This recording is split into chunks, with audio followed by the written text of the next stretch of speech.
Good afternoon, Miss Barber here. This lesson is titled Integrals.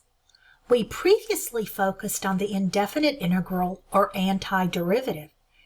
Inasmuch as the derivative has an interpretation as the rate of change of a function, the definite integral also has important interpretations in terms of an underlying function.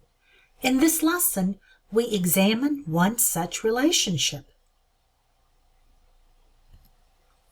A familiar derivative rate of change example is that of the speed of a car.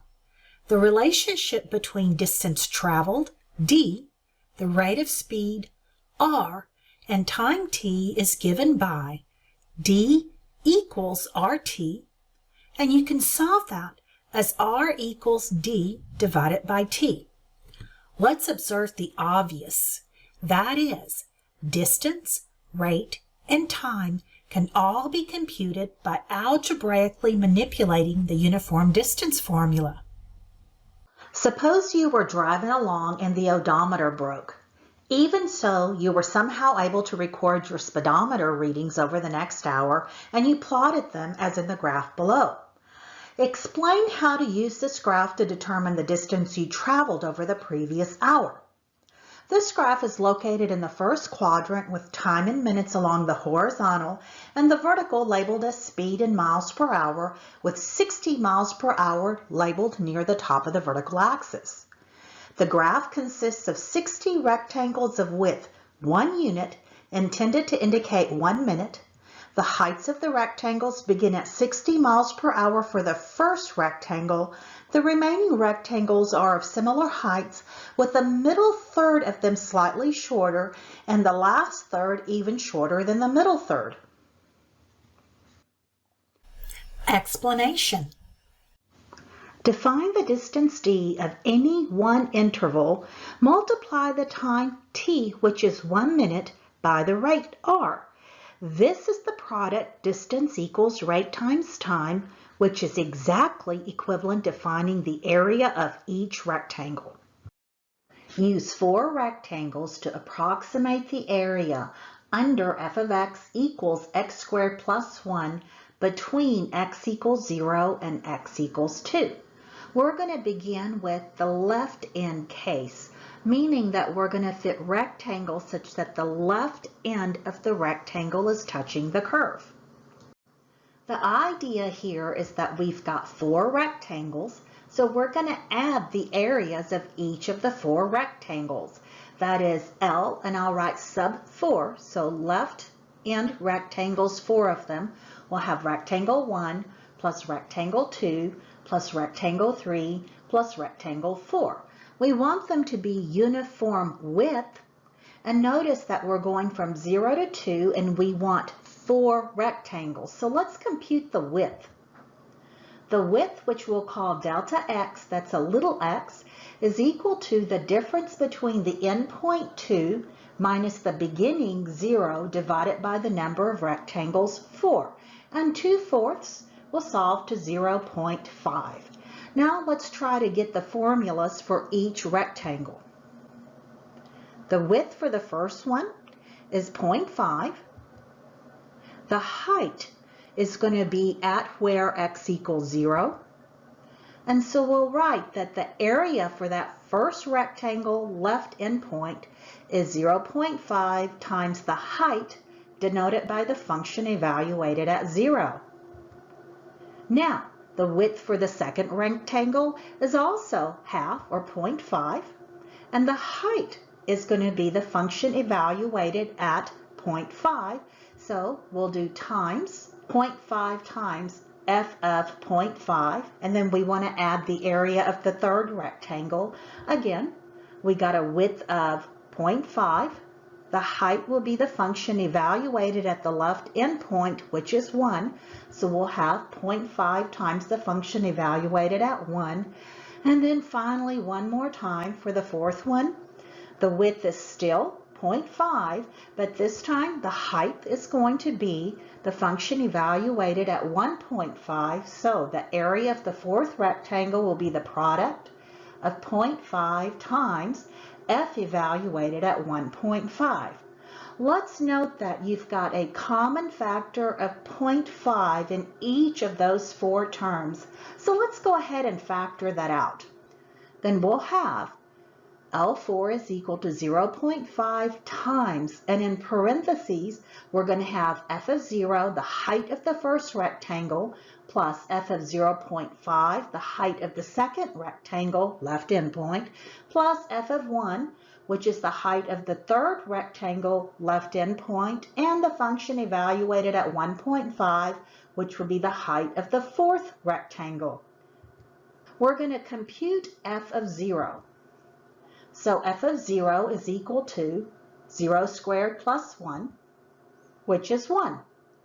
Now let's compute f of 0.5. That's going to be 0.5 squared plus 1. That's 1.25. Continuing, we'll compute f of 1, which would be 1 squared plus 1, which is 2. And finally, we'll compute the height of the fourth rectangle, which would be f of 1.5, and that's 1.5 squared plus 1, which is 3.25. L4 is equal to 0.5 times the sum of 1 plus 1.25 plus 2 plus 3.25 is 7.5. Multiply 0.5 and 7.5 together, and you get 3.75 units squared. We'll go much more quickly through the next case where we put the right end rectangles. That's where we're going to get the height. For the first rectangle, we're going to make sure that it touches on the right side. That would be at 0.5. On the second one, we'll touch on the right side, which would be at 1. The third one on the right side would be 1.5. And on the fourth one, it would be 2. Compute similarly to how we did the previous example, and we get an approximation for the area, and it turns out to be 5.75 units squared.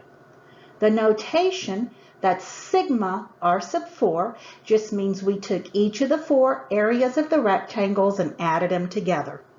And finally, let's look at if we make the rectangle straddle. That is, it touches the middle part of the rectangle on the curve.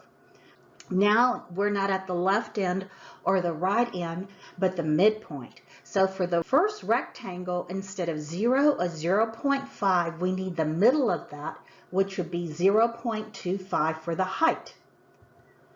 The second rectangle, again, we want the middle that's between 0.5 and 1, so that would be 0.75. For the third rectangle, we want between 1 and 1.5, so we're going to evaluate the function at 1.25. And finally, for the fourth rectangle, we're going to evaluate the height of the rectangle by where it touches the graph at x equals 1.75. Do the arithmetic, and we get an approximation that is 4.625 units squared. Example, use r sub 8 for f of x equals x squared plus 1 on the closed interval from 0 to 2.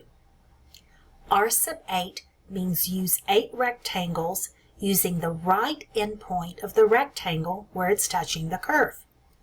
Let's first find the width of each of the 8 rectangles in this interval. We'll begin by finding the delta x. The delta x, or the width of the rectangle, is computed by taking the end point of the closed interval minus the beginning point of the closed interval, that would be 2 minus 0, and dividing that by the total number of rectangles, in this instance 8. That is 0.25. We'll now draw our interval from 0 to 2, and using the width of 0.25, we'll mark grid points moving up from 0. 0.25. Add the same width, the next one is 0.5. Add the same width, the next one is 0.75. Add 0.25 again, we get 1. Continue to add the width of 0.25, so the next grid point is 1.25, then 1.5, then 1.75, and then we finally finish our interval at 2. To use the right end of the rectangle, a rectangle drawn between 0 and 0.25, the right end would be 0.25. A rectangle drawn between 0.25 and 0.5, the right end is 0.5, and that's where you evaluate the function. Similarly, between 0.5 and 0.75, the right end is 0.75, and we'll continue. 1, 1.25, 1.5, 1.75, and 2. Compute each of those in the function x squared plus 1. When we finish with the computations, the result for r sub 8 is 5.1875 units squared. By the way, the summation of 8 rectangles using the left endpoint, that is 4.1875 units squared. Before we proceed, let's summarize our findings for the area under the graph of f of x equals x squared plus 1, above the x-axis, between x equals 0 and x equals 2. With 4 rectangles using the left end, the approximation was 3.75 units squared. The right end was 5.75 units squared, and the center 4.625 units squared. With 8 rectangles, the approximation using the left end was 4.1875 units squared, and using the right end was 5.1875 units squared.